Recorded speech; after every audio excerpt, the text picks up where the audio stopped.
한 번에 합격 해커스. 자, 여러분 안녕하십니까? 2024년도 제33회 공인노무사 시험 2차 경영조직론 기출문제 분석 특강 시작하도록 하겠습니다. 자, 올해 문제 경영조직론 같은 경우에 사례 문제는 아니었지만 문제의 길이가 꽤 길었죠. 그리고 여러분들이 대부분 익숙한 문제였을 것 같아요.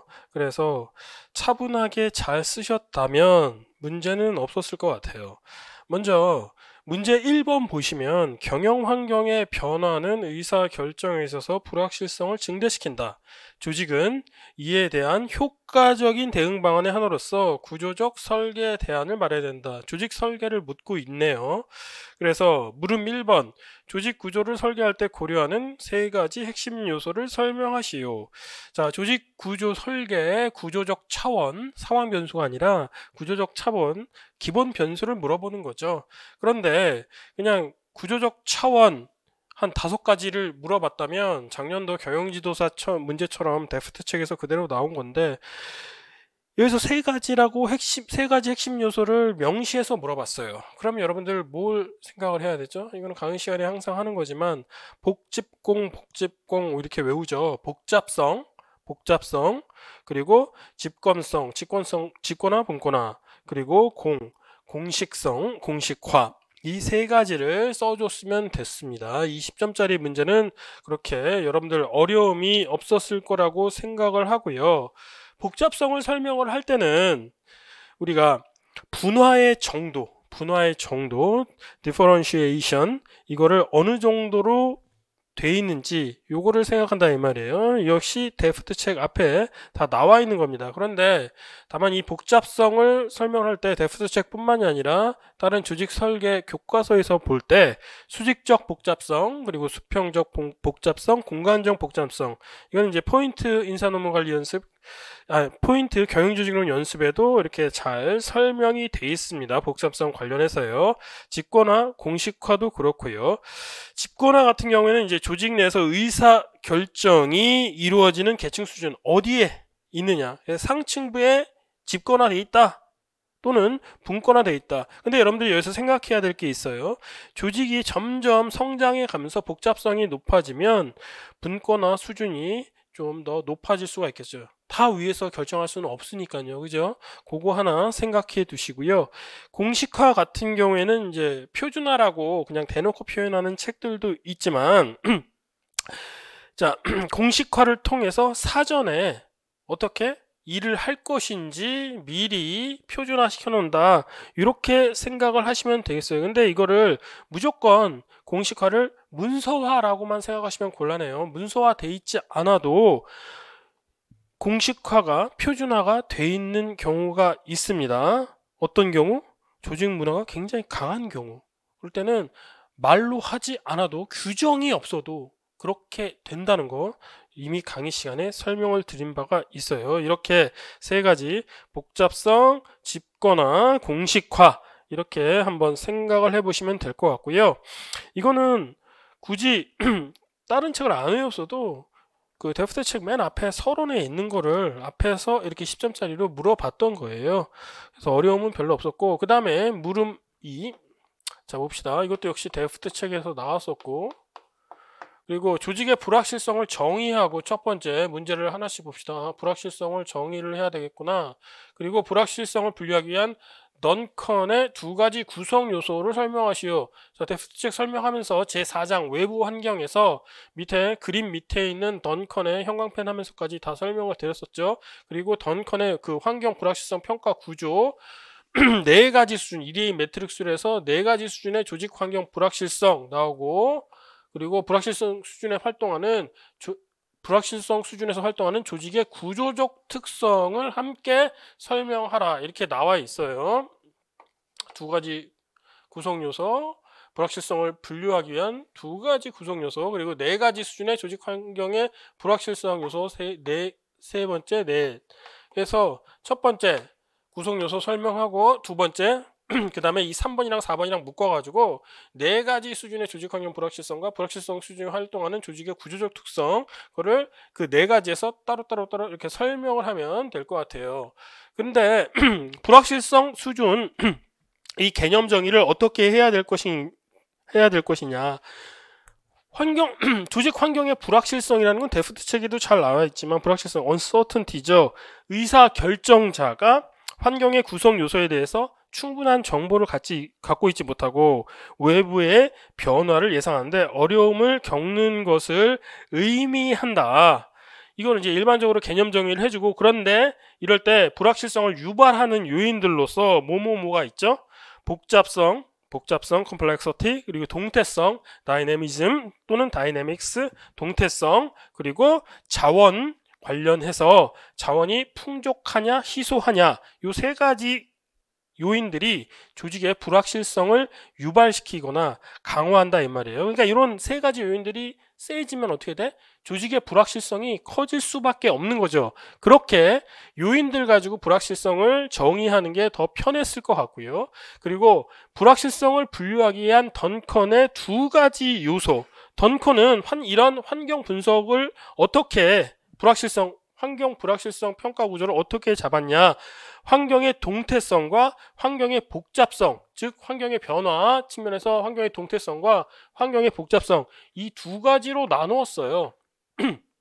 이 두 가지로 나누고, 만약에 자, 이쪽 축이 단순한 거, 환경의 복잡성이 단순한 거, 여기는 복잡한 거, 그리고 여기는 환경의 동태성이 안정적이다, 불안정적이다. 그러면 환경의 동태성이 안정적이고 단순한, 안정 플러스 단순이겠죠. 이럴 때는 어떻게 돼? 불확실성이 가장 낮겠죠. 그럼 그런 조직 같은 경우에 안정적인 환경에서 그 고려해야 될 요인들도 적어. 그러면 기계적 구조가 될 테고, 이런 거 컨테이너 제조업체 같은 경우는 특히 이런 성격이 강하다, 이렇게 생각할 수 있겠고, 이에 반해서 환경의 복잡성도 높아. 그리고 환경의 동태성도 불안정해.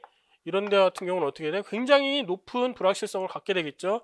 이런 높은 불확실성에 대응해서 조직 구조는 기계적이거나 경직적이면 안 돼요. 유기적인 구조가 있을 테고, 우리가 밑에서 생각하는 경계 관리팀 같은 거, 이런 것들도 많이 활동하게 되겠죠. 그리고 이런 산업에 어떠한 산업이 특히 이러냐, 항공 우주 산업 같은 경우가 이렇습니다. 그래서 요 그림을 환경 불확실성 평가 구조랑 데프트 책에 나와 있는 대로 환경 불확실성 평가 구조랑 환경 불확실성이 조직의 특성에 미치는 영향, 그 두 개를 합쳐서 마지막에 있는 도표 4-7에 있는 개방 시스템 설계 요소 180쪽에 있는 이거를 그림을 그려주시면 될 것 같아요.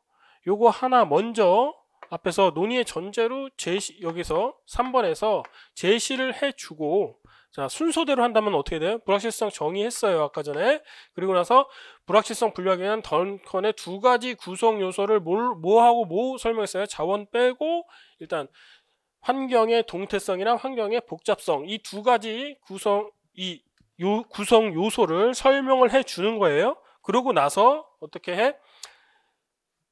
네 가지 수준의 조직 환경의 불확실성과 불확실성 수준에서 활동하는 조직의 구조적 특성, 이런 것까지 설명을 해주면 되겠습니다. 그런데 지금 이 내용이 요 문제 내용이 거의 한 15페이지 정도 돼요. 15페이지를 이 50점 안에서 그대로 다 물어봤습니다. 그래서 특히 물음 2 같은 경우에는 예전에도 2016년도 경에도 기출됐지만 요번에 다시 세부적으로 자세하게 데프트 책 그대로 물어봤고요. 이것도 데프트 책에 있는 거고, 그리고 물음 3번 같은 경우 여러분들이 생각해 보일 필요가 있어요. 자, 환경 불확실성에 대처하기 위한 조직의 대응 방안 중 완충 역할과 버퍼링 롤, 버퍼라고 이렇게 친절하게 또 써주셨어요. 버퍼링 롤, 완충 역할과 경계 역할, 바운더리 스패닝 롤에 대해서 설명하시오, 이렇게 나와 있거든요. 그런데 여러분들이 생각해야 될 거, 이제 데프트 측에서는 이거를 관계 구축하기라는 목차 하에서 다 설명을 하고 있거든요. 그런데 먼저 이 생각을 할 필요가 있어요. 여러분들 완충 역할 완충 역할이랑 경계 관리 역할 해가지고 완충에는 무슨 뭐 규격화라든지 비축이라든지 예측이라든지 할당이라든지 이거 다 외워야 되고, 그리고 경계 관리 역할 같은 경우에는 뭐 경계 확장이라든지 축소 뭐 이런 거 써줘야 된다 이렇게 하는데, 자 그것보다는 그것보다는 만약에 여기서 뭐 규격화라든지 비축이라든지 평준화라든지 예측 이런 거 쓰는 거는 사실은 스캇의 전략이에요. 이미 스캇 관련해서는 문제 많이 났는데, 그리고 스캇이라는 학자 자체가 조직론 교과서를 썼고요. 이제 다만 이게 우리나라에 번역이 안 돼가지고 교수님들만 또는 대학원에서 이렇게 보고 있지만, 여러분 수험생들은 이거를 이 책을 안 보시죠. 스캇의 책 이거를. 그런데 그 스캇의 과거 책에 따라서 이렇게 뭐 규격화, 비축, 평준화, 예측 뭐 이런 걸 쓰는 것보다는 제 생각에는 데프트 책에 충실하게 내용을 개념차 문제를 잘 보세요. 완충 역할과 경계 역할을 설명하라고 했어요. 이 완충 역할의 개념적 특성에 대해서 잘 내가 이해를 했는가 안 했는가 요거를 설명해 주는 게 더 중요할 것 같아요. 그리고 이 물음삼이 어디서 나왔는지, 자 경영 환경의 변화에 따라서 조직은 어떻게 돼? 환경의 불확실성에 대응을 해야 돼요. 그런 대응하는 수단으로서 완충 역할이랑 경계 역할, 그 함의를 정확하게 이해를 하고 써주는 게 더 중요하다. 그렇다면 여기서 중요한 건요, 완충 역할의 개념과 경계 역할의 개념을 정확하게, 이거 많이 헷갈려가지고 이 개념을 정확하게 잘 못 쓰는 경우가, 그러니까 밑에 있는 유형들 있죠. 완충 역할의 유형들, 그리고 경계관리 역할의 유형들, 이것만 쓰다가 한 두세 개 정도 쓰다가 한두 개 쓰다가 그냥 흐지부지 된 경우인데, 그것보다는 차라리 완충 역할 개념 명확하게 쓰고 경계관리 과업 역할 명확하게 써주는 게 훨씬 더 어떻겠다? 답안지 인상이 더 좋다. 그리고 그 개념에 대한 명확한 정의는, 그리고 명확하면서도 아주 쉬운 정의, 그러니까 답안지에 썼을 때 아, 이 사람이 이해했구나, 이런 정의는 데프트 책에 나와 있어요. 그래서 완충 역할 같은 경우는 개념이 어떻게 된다고? 완충, 뭔가 버퍼링을 해준다 이거 아니야. 환경 불확실성 하에 충격을 흡수해서 기술 핵심 부서를 보호해 주는 거, 과거부터. 그러니까 환경 불확실성의 충격 같은 걸 흡수해 준 거, 누가? 구매 부서가 미리 물건 같은 거, 자재 같은 거 사놓거나, 아니면은 HR 부서가 어떻게 돼? 미리 사람들을 뽑아가지고 필요한 어떠한 외부 불확실성에 대처하기 위해서 우리 회사에, 우리 조직에 필요한 인재들을 미리 뽑아놓는 거. 이런, 그러니까 구매부서나 HR부서가 완충 역할을 해준다 이거예요. 뭘 보호하기 위해서? 기술 핵심 부서를 보호하기 위해서. 이렇게 개념을 먼저 정의를 해주는 게 더 좋을 것 같다. 제 생각에는 그렇다 이겁니다. 그러고 나서 먼저 이거를 명확하게 써주고 나서 그 다음에 스캇이 말하는 이런 완충 역할을 하기 위해서 뭐 이런 것들을 한다. 써주면은 좋겠죠. 근데 여러분들이 한번 생각해 볼 게 있어요. 자, 정말 굵직굵직하고 중요한 것들이 많은데 그거를 학습한 다음에 숙제해 놓고선 어느 정도 머릿속에 다 이제 외우고 있어야 되겠죠. 그런데 이런 것까지 다 미세하게 다 정확하게 할 수가 있나요? 쉽지가 않다 이 말이에요. 실전 답안에서 여러분들이 할 수 있는 것과 없는 거를 명확히 구분할 필요가 있어요. 그리고 그것보다 더 중요한 거, 어떠한 개념을 물어봤을 때는 그 개념에 대해서 자기가 복잡하게 쓰는 게 아니라 이 사람이 정확하게 이해를 했구나, 이거를 보여주면서 쓰는 게 더 중요하다 이 말이에요. 그런데 이 완충 역할의 쟁점은 데프트 책에도 다 나와 있고, 이미 최근에 조직 변화와 관련해서 중시되지만, 최근에는 이런 기술 핵심 부서를 어떻게 돼? 조직 외부 환경의 변화에 직접 노출하는 것을 허용시키려고 해요. 왜? 환경의 조직을 개방을 시켜버리는 거예요. 그 기술 핵심 부서라든지 그런 관련 있는 부서들을. 그렇게 해서 어떻게 돼? 더욱 유연하게 환경에 적응할 수 있도록 만든다 이 말이죠. 즉 고객과도 직접적으로 대면하고 직면할 수 있게 만든다. 이런 측면에서 완충 역할의 정확한 개념, 그리고 최근의 변화상, 이런 것들을 명확하게 먼저 써주는 게 더 중요하지 않나, 이런 생각이 듭니다. 그 다음에 두 번째, 경계 역할 생각해 봅시다. 주로 포커스가 이거예요. 포커스가 뭐라고? 정보의 교환을 통해서 경계 관리 과업이 이루어지고 정보 수집 그리고 정보 제공 이렇게 써주는 게 중요합니다. 특히 이 정보 수집과 제공과 관련해서 최근 조직에서 비즈니스 인텔리전스 이러한 업무가 상당히 중요하고 당의 조직이 비즈니스 인텔리전스 이런 게 부족할 경우에는 어떻게 돼? 외부에서 이런 것들을 활용하기도 한다 이 말이죠. 결국은 정보라는 거, 정보. 그래서 대표적으로 어때요? 요즘에는 뭐 빅데이터 분석으로 이런 게 가능해지기도 했지만 SNS 분석 같은 거 있잖아요. 그런 걸 통해서 기업이 정보를 수집하고 경계 관리 과업에 활용을 하게 되는 거겠죠. 자, 여기까지 이렇게 써주시면 될 것 같아요. 그래서 전반적으로 어떻게 되느냐. 데프트 책에서 제가 항상 얘기하지만 데프트 책에서 그대로 다 나오고 있다. 그리고 뭐 유별나게 미시적인 것들을 외워서 쓰는 거랑 데프트 책 안에 있는 내용들을 정확하게 이해해서 쓰는 거랑 어떤 것이 더 나을지 그거는 좀 생각해 볼 필요가 있다 이 말입니다. 자, 문제 1번 됐고 그 다음에 문제 2번 보겠습니다. 문제 2번이요.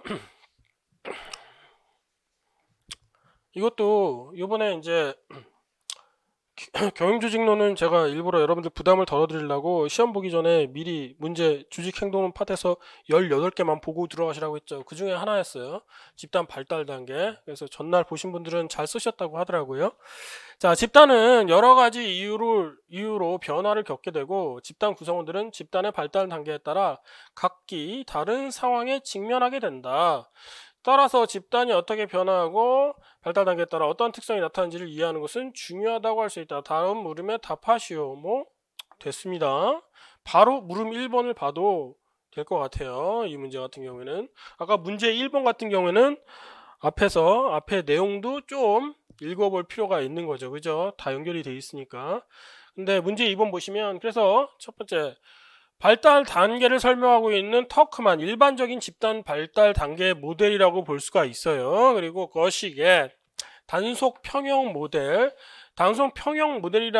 단절적 균형 모델이라고 번역하는 책들도 있고요. 단속 평형 모델이라고 번역하는 거는 이제 로빈스 책에서 이렇게 번역을 하고 있어요. 핵심 조직 행동론에서. 그래서 이게 20점 배점이라는 거 먼저 각각 설명. 그러니까 이거 각각 설명을 하면 일단 그 배점을 받는 거예요. 5단계 모델, 그죠? 그리고 터크만 물음 2에서 5점짜리 배점. 이건 배점이 굉장히 작다는 걸 알아주셔야 돼요. 그러니까 핵심 2가지 정도만 제시해줘도 돼요. 집단 발달 5단계 모델과 거식의 단속 평형 모델의 차이점을 비교 설명하시오. 자, 그래서 이 터크만과 거식 또는 사실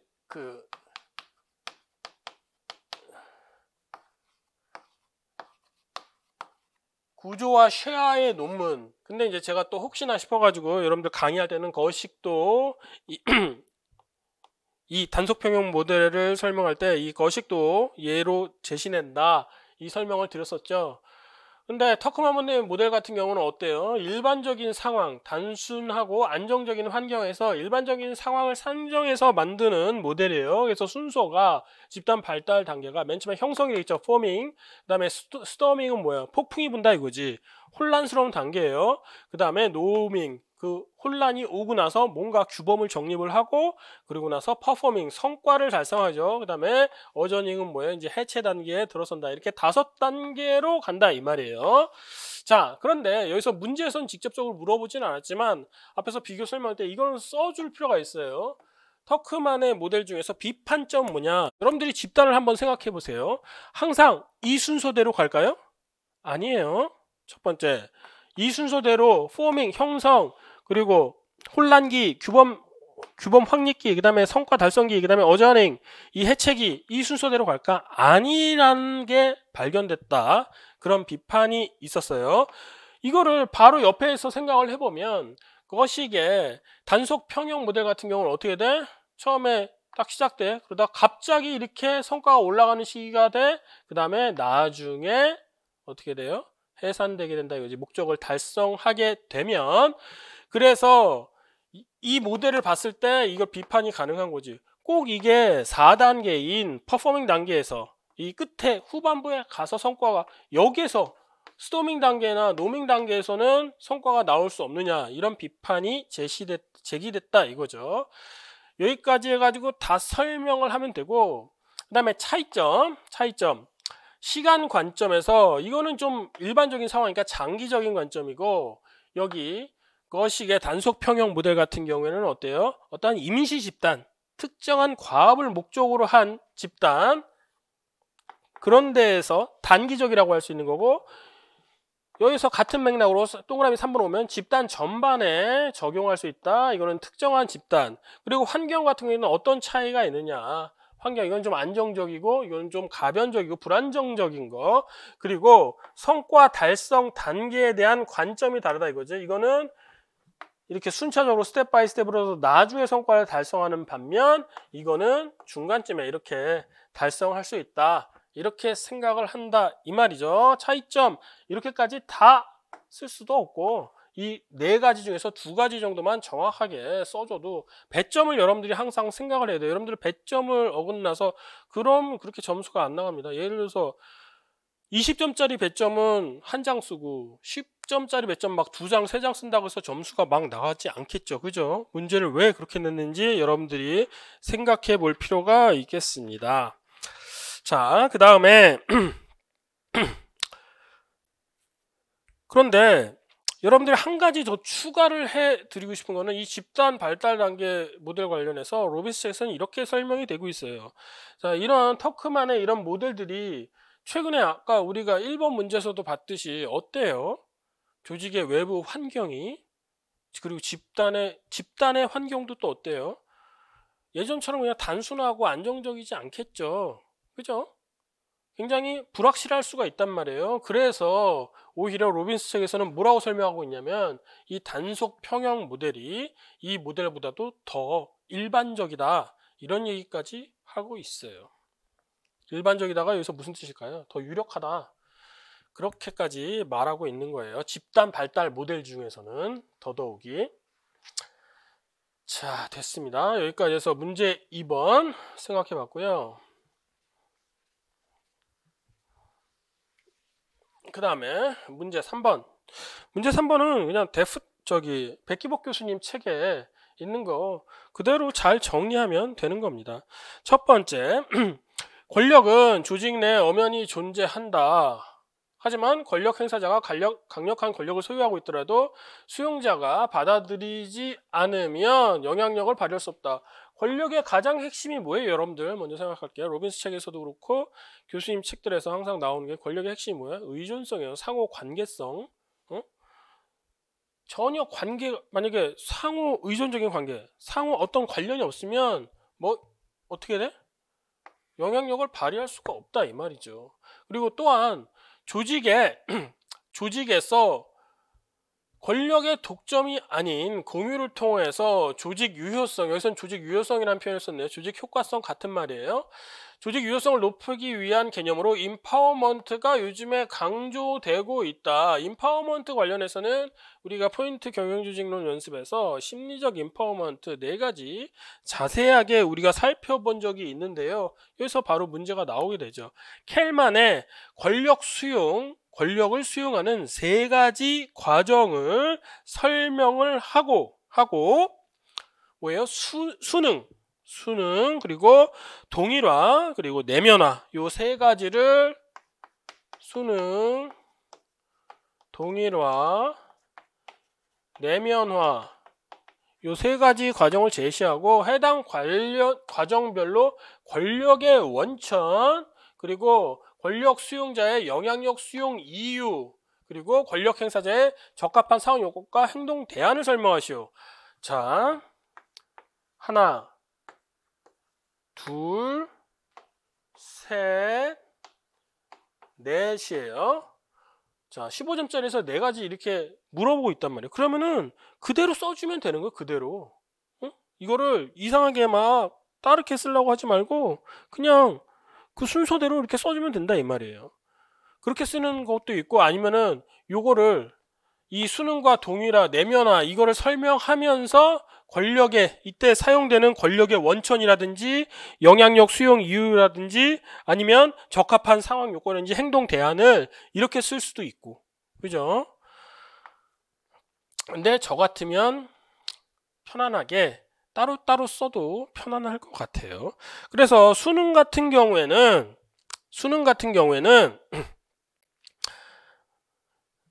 어떻게 돼요? 권력 수용, 권력의 원천이 뭐가 될까? 이 권력의 원천은 그리고 여러분들 뭐예요? 프렌치와 레이븐의 권력의 원천, 그거 말하는 거죠. 그래서 권력의 원천, 이때는 보상적 권력이나 뭐 처벌적 권력, 이런 것들이 권력의 원천이 돼서 수능을 시킨다, 이렇게 생각할 수가 있고, 권력 수용자, 권력을 행사받는 그 사람들이 영향력을 수용하는 이유는 뭡니까? 왜? 보상받고 싶고, 아까 보상 얘기했잖아요. 그리고 처벌을 피하고 싶으니까, 그죠? 그리고 권력 행사에 적합한 권력 행사자의 적합한 상황 요건. 이럴 때는 어때요? 조직 돌아가는 원리상, 조직 시스템상 어떻게 돼? 처벌이나 보상에 대한 어떤 시스템이, 체계가 확실하게 구축이 돼 있을 때는 편안하다 이 말이죠. 그죠? 그리고 행동 대안, 이럴 때 권력 행사자의 적합한 행동 대안을 설명하면은 어떻게 될까?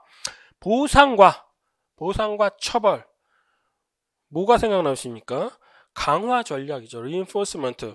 어떨 때 보상하고 어떨 때 처벌하고, 이런 것들을 활용하면 권력 행사자가 자신이 권력을 좀 더 효과적으로 행사할 수 있겠죠. 첫 번째. 그 다음에 동일화 관련해서요. 동일화는 권력을 행사받는 사람들, 권력 수용자가 그 권력자를 어떻게 돼? 좋아하니까, 그죠? 존경하거나 이러니까 동일화를 하게 되는 거겠죠. 이럴 때 권력의 원천은 주로 뭐가 될까요? 준거적 권력이 될 테고, 권력 수용자의 영향력 수용 이유 됐고, 그 다음에 권력 행사자의 적합한 상황 요건. 권력 행사자가 그런 중거적인 인물이 될 수 있어야 된다 이 말이겠죠. 그리고 행동 대안. 이 사람들이 나랑 동일화 하려고 막 그럴래. 그러면 내가 그 사람들한테 뭐가 돼? 모범이 돼야 돼. 모범. 그 모범이 뭐죠? 모델이 될 수 있어야 돼. 모델. 예, 됐습니다. 그 다음에 내면화, 권력자의 주장, 이런 것들에 자발적으로 따른다 이 말이겠죠. 그런데 이럴 경우에는 권력의 원천은 뭐가 되겠까요? 권력의 원천은 합법적 권력이나 전문적인 권력, 이런 것들이 돼야 되겠죠. 그 다음에 권력 수용자의 영향력 수용 이유, 그리고 권력 행사자의 적합한 상황 요건과 행동 대안. 이런 것들은 뭐 적합한 상황 요건, 행사자와 권력 수용자 간의 가치와 신념이 논리적이고 설득력이 있고 바람직해야지 어떻게 돼? 수용을 하게 되겠죠. 그리고 행동 대안 같은 경우에는 어떻게 돼요? 합법적인 그런 얘기들을 해야 되겠죠. 자, 거기까지 해서 물음 1번을 쓰면 되는데, 이거에 대해서 이 물음 3번 같은 경우에, 물음 1번이랑 물음 2번 같은 경우에 여러분들이 지금 설명을 드렸죠. 지금 권력 원천이랑 그 권력 수용 세 가지 과정, 여기서 분열화 같은 경우에 이제 권력 행사에 대해서 백기복 교수님 책에서 이제 수능 동일화 내면은 뭐야? 따르는 건데, 분열화는 뭐야? 저항하는 거죠. 그죠? 그거까지 해서 네 가지를 설명했는데 여기서는 세 가지만 물어봤으니까 세 가지만 얘기를 해요. 그런데 행사된 권력 수단, 보상적 권력, 강제적 권력, 중고적 권력, 합법적 권력, 전문적 권력 관련해가지고, 이거 관련해가지고 반드시 지금 제가 말씀드린 것처럼 이렇게만 할 필요는 없어요. 왜? 교과서에 그렇게 나와 있을지라도 권력 행사자와 권력 수용자가 다르게 할 수도 있단 말이에요. 또 수용자가 또 다르게 반응할 수 있다 이 말이에요. 그 사람의 뭐 때문에? 개인차 때문에, 특성 때문에. 그래서 이거 관련해서 권력의 원천, 영향 수용 이유, 상황 요건 이런 거 여러분들이 만약에 논리적으로 답안을 썼다. 그러면 이거 가지고 나는 이렇게 썼는데 이거 틀린 거 아닐까? 설득력이 있으면 돼요. 충분히. 책에서도 조금씩 선생님 교수님들 책들마다 내용이 조금씩 다르게 나오는 것도 있고, 그리고 만약에 진짜 이런 개념들을 가지고 도구화해서 모델링을 해가지고 한번 실험을 했다고 봐봐요. 사람들마다 다 특성이 다르잖아. 그죠? 어떤 집단, 모집단을 누구로 삼았느냐에 따라서 이게 다르게 나올 수도 있다 이 말이에요. 그거를 한번 생각해 볼 필요가 있어요. 그거는 역시 물음 2에서도 마찬가지예요. 그런데 물음 2에서 10점 100점이죠. 스프라이처 등의 여기에다 스프라이처 등에 따른 심리적 인파워먼트의 개념을 구성하는 4가지 하위 차원의 개념. 이거는 정확하게 그냥 써야 되는 거예요. 이거는 답이 있는 거죠. 그죠? 하위 차원을 보시면, 자, 이건 영어로 첫 번째 의미감, meaning, 그리고 유능감 또는 역량감에서 competence, 그리고 자기 결정력, self determination, 그리고 영향력, impact. 백기복 교수님 책에 4개 그대로 다 나와 있어요. 이 개념 및 발생하는 상황들 설명하는데, 개념은 여러분들 쓸 수 있을 거라고 생각을 해요. 자, 어렵지 않지? 의미성은 뭐야? 일 자체에서 뭔가를 느낄 수 있어야 된단 말이지. 일 자체에서 내가 아무런 의미를 못 찾겠다. 그러면 안 되겠죠. 그죠? 자, 설명 들어보세요. 그 다음에 역량감, 유능감. 이건 뭐야? 내가 뭔가 컴petence가 있는 것 같아. 응? 역량이 있는 것 같아. 내가 일을 효과적으로 수행하는데 어떤 내 능력에 대한 자기 믿음이 있다. 이 말이에요. 됐죠? 그 다음에 자기 결정력. 이건 뭐야? 내가 스스로 결정할 수 있느냐 없느냐. 일을 하는 데 있어서. 그 다음에 영향력은 임팩트는 여기서 말하는 영향력이란 내가 일을 할 때 최종 성과에 내가 얼마만큼 공헌을 할 수 있는지 이거를 말하고 있는 거예요. 자, 그래놓고 이 4가지 차원의 개념 봤죠? 개념이 발생한 상황. 그럼 어떻게 해야 되겠어? 맨 앞에 의미감 해놓고 의미감에 자,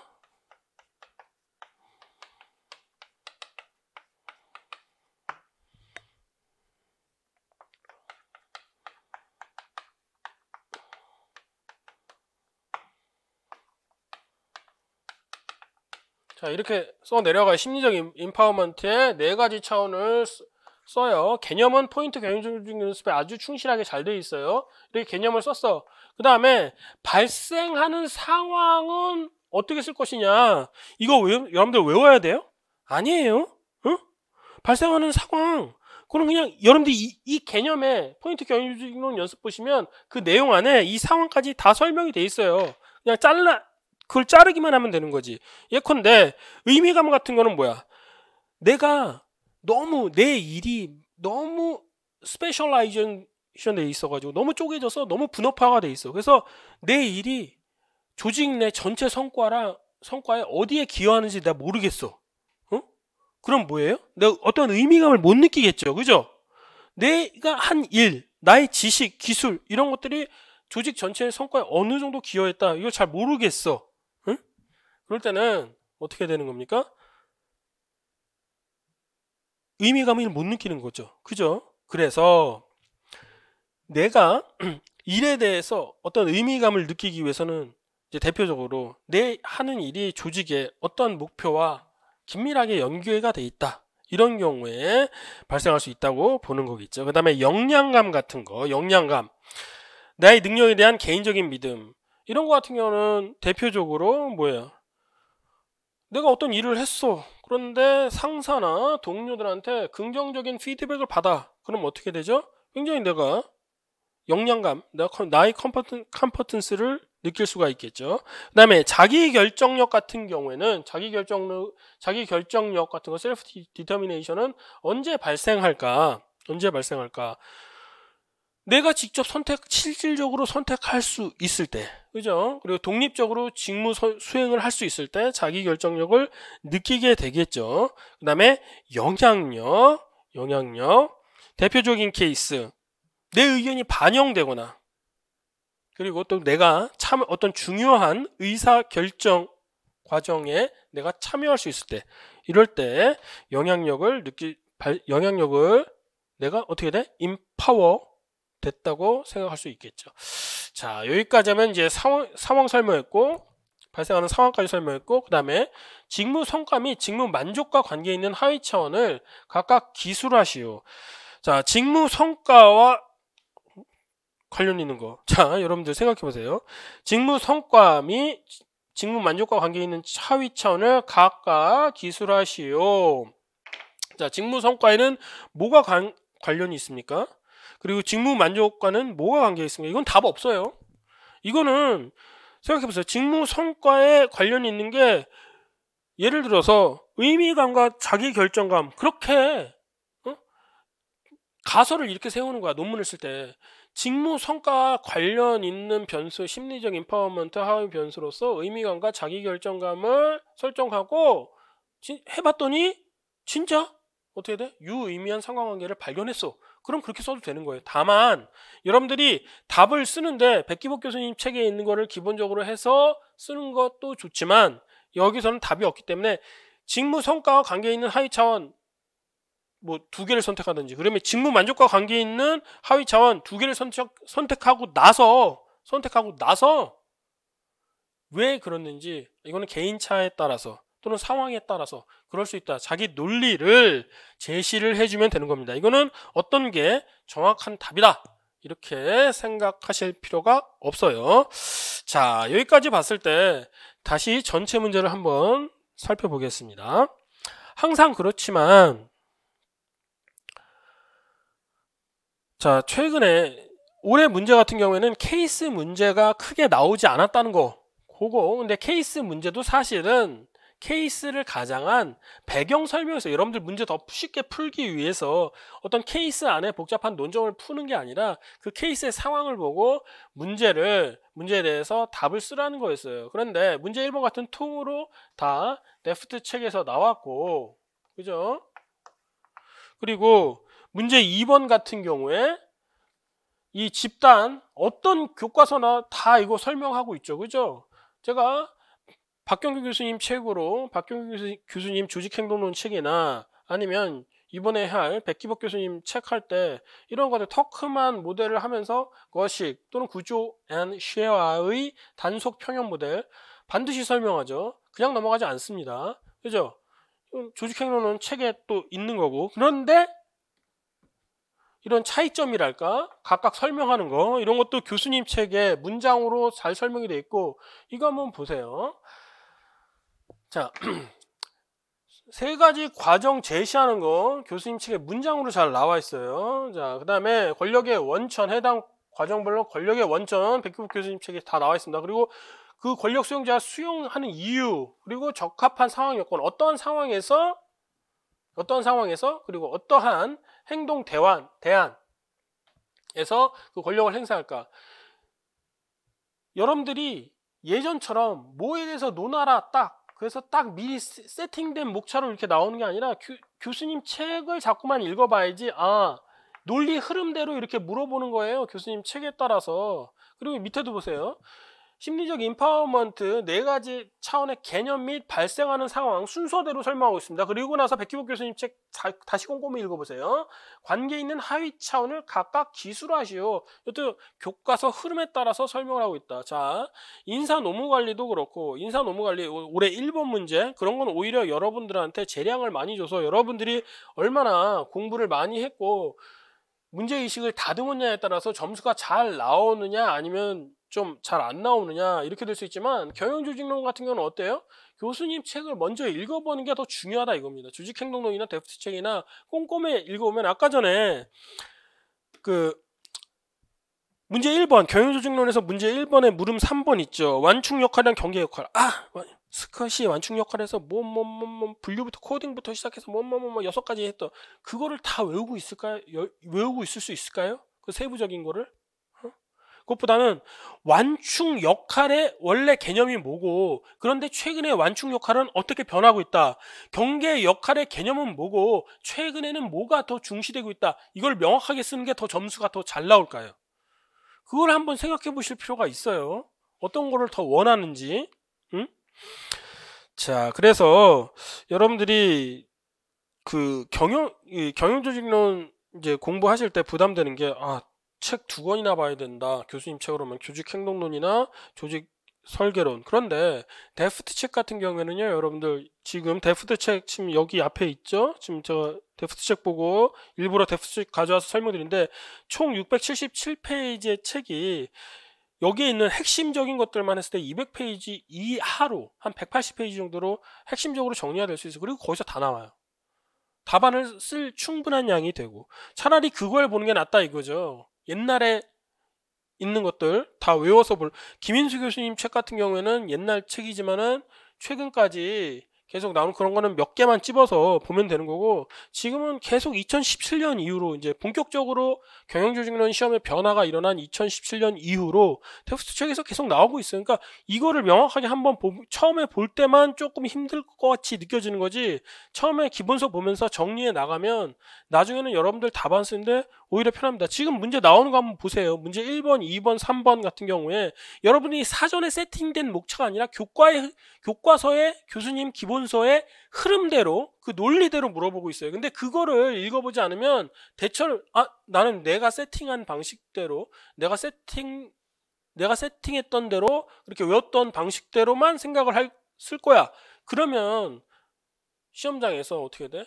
굉장히 당황하게 된다 이 말이에요. 그래서 여러분들이 나중에 정리해서 외우는 것도 좋지만 그 전에 해야 될 거, 영순환 과정에서는 이렇게 교수님 기본서를 가지고 먼저 내용의 흐름, 맥락, 그거를 이해를 해 두는 게, 그게 중요합니다. 그렇게 해서 계속 반복해서 보면 나중에 요약된 거나 편집된 것도 여러분들이 어떻게 정리해서 볼 수 있을지, 그거에 대한 대응책이 생기고요. 그리고 결정적으로 시험장에서 어떻게 나오든 여러분들이 대응할 수가 있어요. 여러분 시험장에서만 보면은 막 이상하다, 이거 어떻게 해야 될지 모르겠다, 이렇게 하면은 곤란해요. 그래서 이번에 올해 25년 대비해서는 교수님 인사 경조, 노동법이나 행정이나 민소법 같은 경우에는 우리 신림동 수험시장에 기존의 수험 자료가 워낙 잘 돼 있죠. 그리고 여기는 그럴 수밖에 없죠. 법학 중심의 수험시장이니까. 그런데 인사나 조직 같은 매니지먼트, 행정학 같은 매니지먼트 같은 경우에는 여러분들이 교수님 책을 보면서 맥락을 봐야지, 교수님들 자체가, 문제 내는 교수님 자체가 수험시장에 관심이 없어요. 수험시장에서 어떤 식으로 정리해서 외우는지 여러분들을 배려해서 시험 문제 내지 않아요. 그냥 교수님 책에 돌아가는 흐름대로 문제를 내기 때문에 교수님 책을 정확히 정리하는 게 가장 중요하다는 거, 그거 말씀드리면서 오늘 경영조직론 기출문제 분석 마치도록 하겠습니다. 여러분들 열심히 하시고요. 감사합니다.